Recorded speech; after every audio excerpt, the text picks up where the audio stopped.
नमस्कार विद्यार्थियों, जो अपनी प्री-BSTC की जो क्लासेस चल रही थी उसी के तहत अपन आर्ट एंड कल्चर के बारे में थोड़ी सी चर्चा कर रहे थे।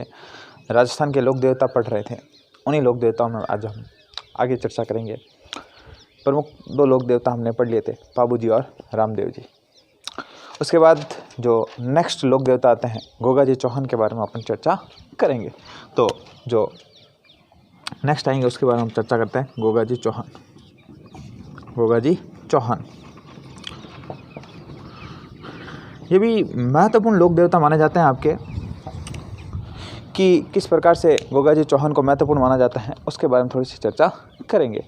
तो सबसे पहले तो इनके अपन जन्म की चर्चा कर लेते हैं। तो इनका जन्म ददरेवा चूरू में हुआ था।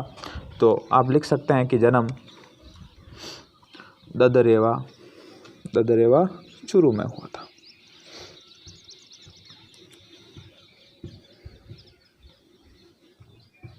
ठीक है ना। ददरेवा कहाँ पड़ता है? आपके चूरू में पड़ता है। वहाँ पर इनका क्या हुआ था? आपके जन्म हुआ था। जन्म हुआ तो साथ साथ में इनके आधार कार्ड के बारे में भी चर्चा कर लेते हैं। तो माता, पिता, ठीक है, और धर्मपत्नी को कौन भूले भाई साहब जी। तो पत्नी के नाम का भी अपन को जिक्र करना है। तो माता, पिता और पत्नी। तो ऐसा कहा जाता है कि जो इनकी माता थी उनका नाम आता है आपके बाछल दे। क्या नाम आता है? बाछल दे। और जो पिता थे वो थे जेवर सिंह। तो माता बाछल दे, पिता जेवर सिंह। ठीक है ना। जेवर वही सोने वाले आभूषण वगैरह, उससे आप याद रख लेना कि क्या नाम था आपके? जेवर सिंह थे। जो इनकी पत्नी थी वो थी केलम दे। क्या नाम आता है आपके? केलम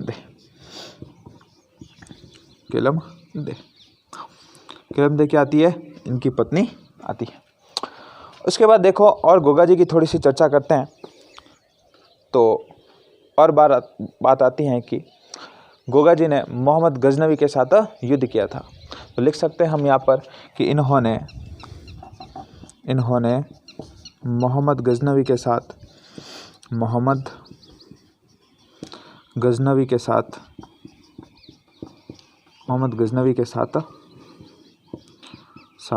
युद्ध किया था।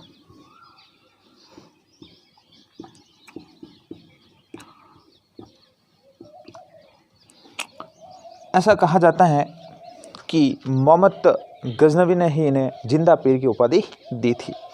ठीक है ना। तो ऐसा कहा जाता है कि गजनवी ने गोगा जी को जहार पीर कहा। मोहम्मद गजनवी ने गोगा जी को जिंदा पीर कहा है। क्या कहा है आपके? जिंदा।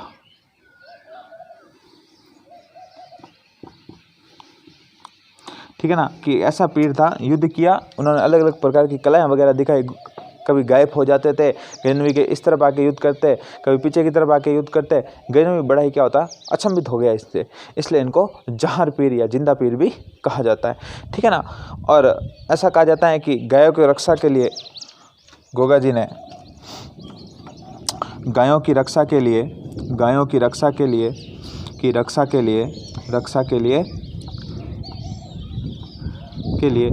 जो इनके जो मौसी के भाई वगैरह आते हैं इनसे उन्होंने लड़ाई की थी। तो इन्होंने अपने मौसेरे भाइयों अर्जुन सर्जन से युद्ध किया था। गायों की रक्षा के लिए अपने मौसेरे भाइयों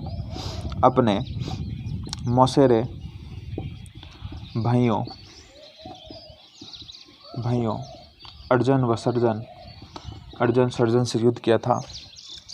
अर्जुन सर्जन से युद्ध किया था।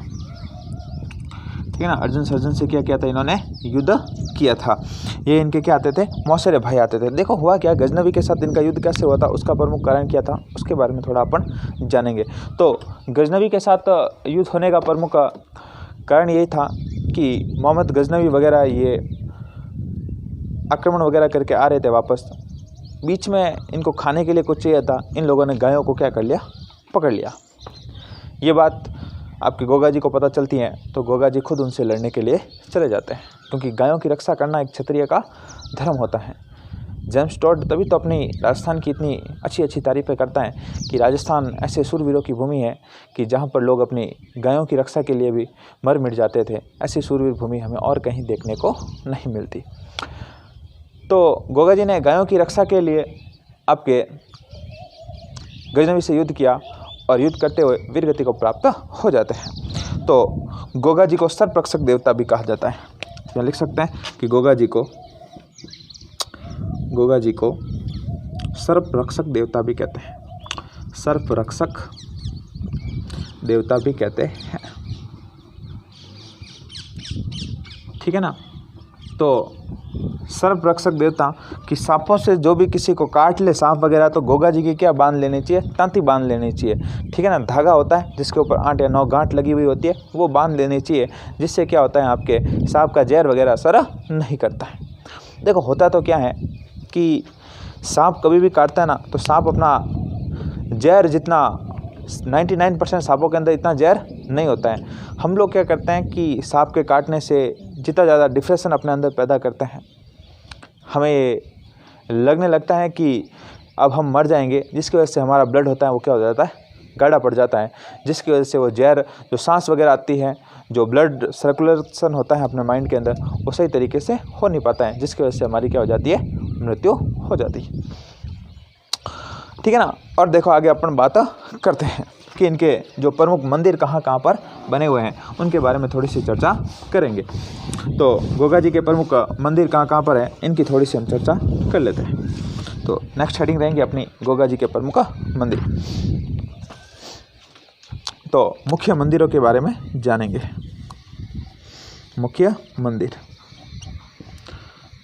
मंदिर में सबसे पहला मंदिर तो कहाँ होगा, आपके ददरेवा चूरू में होगा। ठीक है ना। ददरेवा चूरू।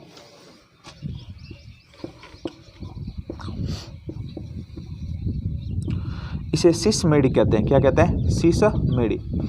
शीश मेढ़ी क्यों कहते हैं, तो ऐसा कहा जाता है कि जब गोगा जी आपके मोहम्मद गजनवी के साथ युद्ध लड़ रहे थे, युद्ध लड़ते लड़ते उनका जो शीश तो था वो कहाँ पर पड़ा, आपके ददरेवा में, इसलिए ददरेवा को क्या कहते हैं, आपके शीश मेढ़ी कहते हैं। और जो इनका धड़ था, जो शरीर था ना, वो पड़ता है आपके गोगा मेढ़ी। कहाँ पड़ता है, गोगा मेढ़ी, हनुमानगढ़। तो गोगा मेढ़ी, इसे धुड़ मेढ़ी भी कहते हैं। क्या कहते हैं, धुड़ मेढ़ी। हाँ ठीक है ना। तो जो दूसरा मंदिर है गोगा मेढ़ी धुड़, इसे धुड़ मेढ़ी भी कहते हैं। कहाँ पर है, आपके हनुमानगढ़ में। हुआ क्या था, देखो कि युद्ध किया, जो इनकी गर्दन थी, जो शीश मतलब ऊपर वाला हिस्सा था, वो तो कहाँ गिर गया, आपके ददरेवा गांव के अंदर। जो उनका धड़ शरीर का नीचे वाला भाग था, वो आपके कहाँ गिरता है, गोगा मेढ़ी के अंदर गिरता है, इसलिए इसे धूड़ मेढ़ी भी कहते हैं। ठीक है ना। ये आपके हनुमानगढ़ में पड़ती है। ठीक है। एक आपके बनी हुई गोगा जी की ओलड़ी, गोगा जी की ओलड़ी। तो नेक्स्ट अपन लिख सकते हैं गोगा जी की ओलड़ी। गोगा जी की ओलड़ी वह है, वो बनी हुई है आपके सांचौर में। कहाँ बनी हुई है, सांचौर में। तो गोगा जी की जो ओलड़ी है वो कहाँ पर है, आपके सांचौर में। सांचौर आपके पड़ता है जालोर में। कहाँ पड़ता है, जालोर में पड़ता है। ठीक है ना। तो सांचौर जालोर के अंदर इनकी क्या बनी हुई है, ओलड़ी बनी हुई है। ऐसा कहा जाता है कि गोगा जी का जो मंदिर है उसका निर्माण मकबरे के जैसे हुआ है। तो इनके मंदिर का निर्माण इनके मंदिर का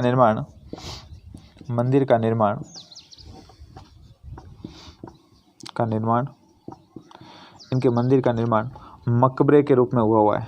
मकबरे के रूप में हुआ है। ठीक है ना। कैसा बना हुआ है, मकबरे के रूप में बना हुआ है, जिसके ऊपर बिस्मिल्लाह लिखा हुआ है। क्या लिखा हुआ है, बिस्मिल्लाह।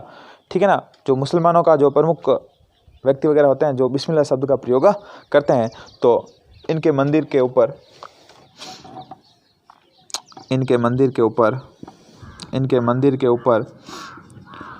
ऊपर बिस्मिल्लाह लिखा हुआ है।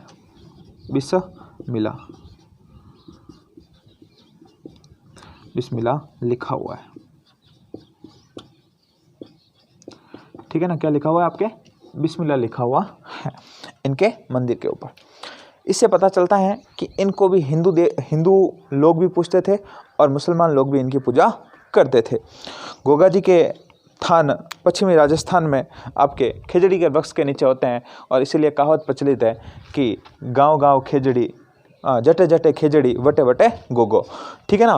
तो हम ये भी चीज़ लिख लेते हैं साथ साथ में कि इनका जो मंदिर, इनका मंदिर लगभग प्रत्येक गांव में होता है, लगभग प्रत्येक गांव में होता है, गांव में होता है। ठीक है ना। इस कारण कहावत प्रचलित है कि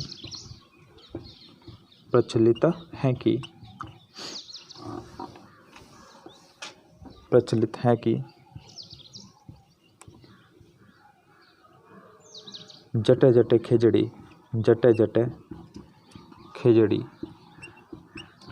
वटे वटे गोगो, वटे वटे गोगो।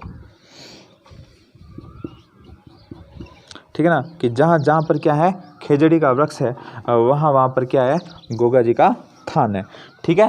तो देख केड़ा हुए सब लोग कि गोगा जी रो थान हमेशा के नीचे हुए, खेजड़ी रे वृक्ष रे नीचे हुए। ठीक है ना। खेजड़ी वृक्ष तो याद आएगा कि अमृता देवी का बलिदान कब हुआ था? 1730 ईस्वी के अंदर, भाद्रपद शुक्ल दशमी के अंदर। ठीक है ना। राजा कौन था आपके मारवाड़ का? अभयसिंह। कौन था? अभयसिंह। ठीक है। ये प्रमुख बात आती है आपके गोगा जी की। ऐसा कहा जाता है कि गोगा जी के जो मंदिर की जो पूजा करने वाला जो व्यक्ति होता है वो आपके 11 महीने तो मुसलमान करता है और 1 महीना हिंदू पुजारी होता है चाइल जाति का, वो करता है। तो लिख लो कि 1 माह हिंदू पुजारी इनकी पूजा करता है। 1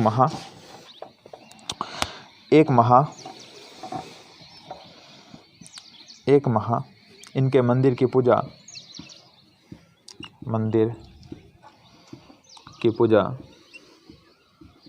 हिंदू मुसलमान करता है, हिंदू करता है। बाकी 11 महीने कौन करता है? आपके मुसलमान भाई साहब जी करते हैं। फिर आपके नए जो लोक देवता आते हैं उनके बारे में थोड़ी चर्चा करेंगे, जिनका नाम आता है आपके हड़बूजी सांकला। क्या नाम आता है? हड़बूजी सांकला।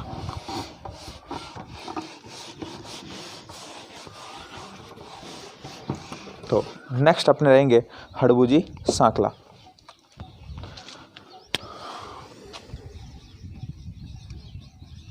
हड़बूजी सांकला। बाकी जो लोक देवता हैं इनके ज़्यादा सवाल नहीं पूछे जाते हैं। आपके 2-3 लोक देवता जो इम्पोर्टेंट आते हैं उनके सवाल बहुत ज़्यादा आपके पूछे जाते हैं। ऐसा कहा जाता है कि जो हड़बूजी थे वो रामदेव जी के मौसेरे भाई थे। मौसेरे का मतलब होता है मासी के लड़के। क्या थे? मासी के लड़के थे। ये ज्योतिष शास्त्री थे, मतलब ज्योतिष में विश्वास करने वाले व्यक्ति थे। ठीक है ना। एक तो थे मौसेरे भाई, दूसरे थे ज्योतिष में विश्वास करने वाले थे। ऐसा कहा जाता है कि जोधा को मंडोर जीतने का इन्होंने क्या दिया था? आशीर्वाद दिया था। क्या दिया था? आशीर्वाद दिया था। तथा जोधा को कटार भेंट की थी। क्या भेंट की थी? आपके कटार भेंट की थी। थोड़ी सी चीज़ लिखते हैं कि ये रामदेव जी के मौसेरे भाई थे। यह रामदेव जी के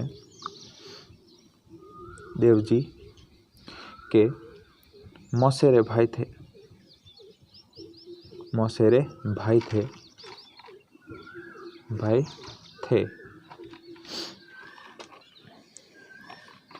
ठीक है ना। और ये ज्योतिष शास्त्र के ज्ञाता थे। यह ज्योतिष शास्त्र के ज्ञाता थे।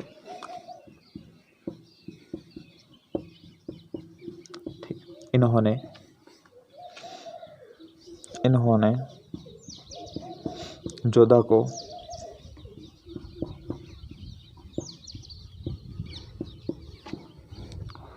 मंडोर जीतने का आशीर्वाद दिया।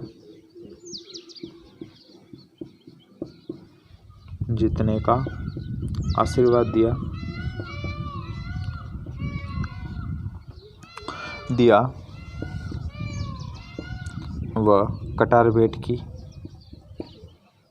कटार का धनी किसे कहते हैं? अमर सिंह। ठीक है ना, क्या भेंट की? कटार भेंट की थी। ये आपके हड़बू की प्रमुख बातें आती हैं। ऐसा कहा जाता है कि जब जोधा को मंडोर जीतने का आशीर्वाद दिया, मंडोर जैसे ही जोधा मंडोर जीतता है तो जोधा हड़बू से बड़ा ही खुश होता है और उनको बेंगटी गांव प्रदान करता है। कौन सा गांव देता है? बेंगटी गांव। तो जोधा के द्वारा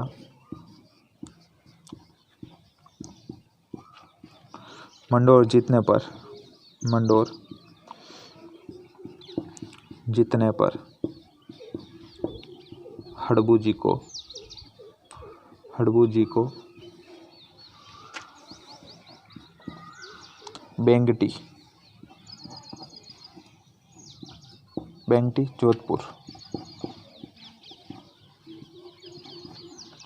बेंगटी जोधपुर गांव प्रदान किया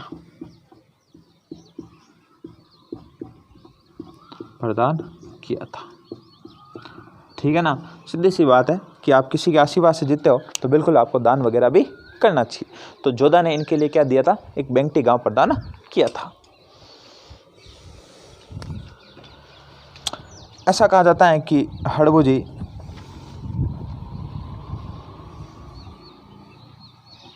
बेंगटी गांव में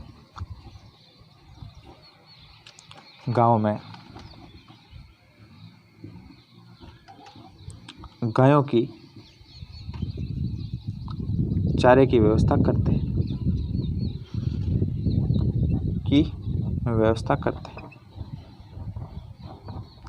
ठीक है ना। एक बैलगाड़ी रखते अपने पास और बैलगाड़ी के अंदर चारा भर के लेके आते और गायों को खिलाया करते थे। कौन खिलाते थे? आपके हड़बू जी। ठीक है ना। ऐसा कहा जाता है कि इनके मंदिर में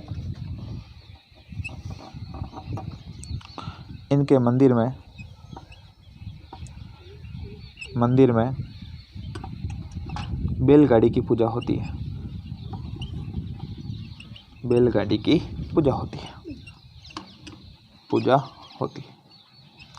मतलब कोई मूर्ति नहीं रखी हुई है, वही जो चारा वगैरह लाते थे ना, वो बैलगाड़ी इनके मंदिर में रखी हुई है। इसी बैलगाड़ी की क्या होती है? पूजा वगैरह होती है। ठीक है ना। ये प्रमुख बातें आपकी किसकी आती है? हड़बू जी की आती है। ऐसा कहा जाता है कि जोधपुर का जो महाराजा था आपके अजीत सिंह ने हड़बू जी सांकला के मंदिर का निर्माण करवाया था। तो ये भी लिख लेते हैं कि जोधपुर के राजा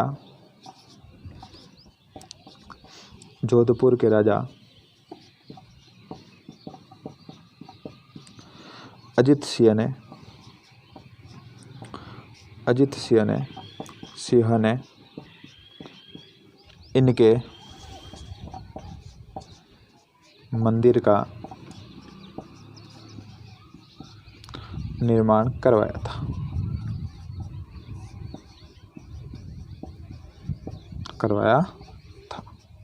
ये प्रमुख बातें आपकी आती है हड़बू जी सांकला की।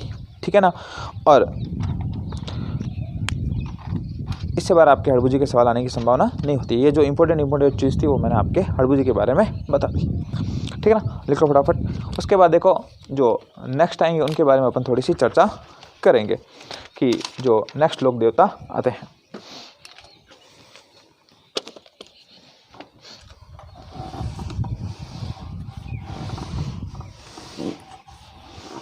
नेक्स्ट लोक देवता हैं अपने मेहाजी मांगलिया।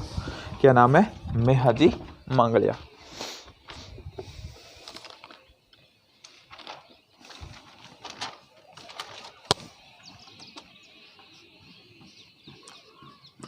मेहाजी मांगलिया।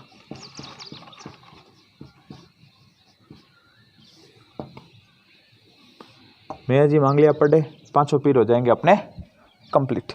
ठीक है ना। पांचों पीर में कौन से देवता नहीं आएंगे? तेजाजी।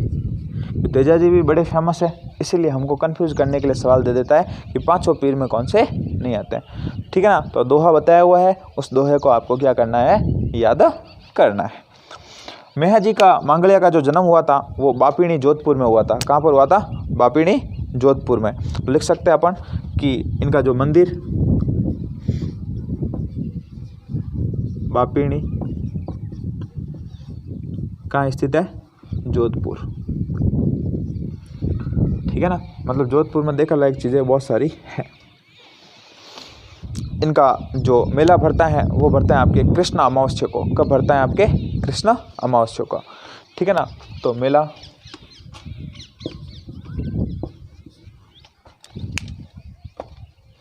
कृष्ण अमावस्या।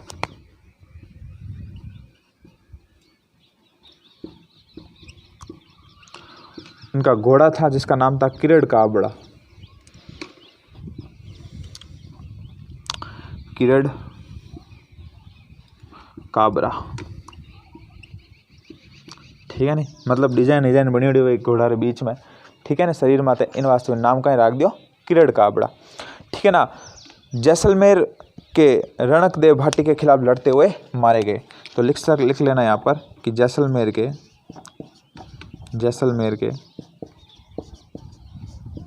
रणकदेव भाटी के खिलाफ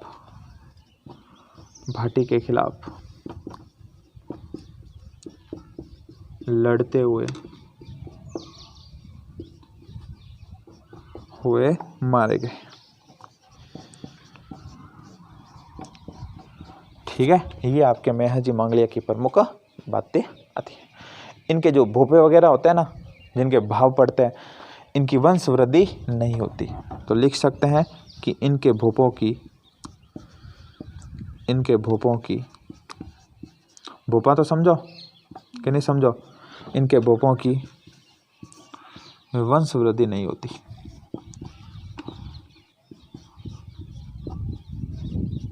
तो आप कहोगे कि तो फिर ये अभी तक कैसे चल रहे हैं? तो ये क्या लेते हैं? पुत्र गोद लेते हैं। क्या लेते हैं? गोद लेते हैं।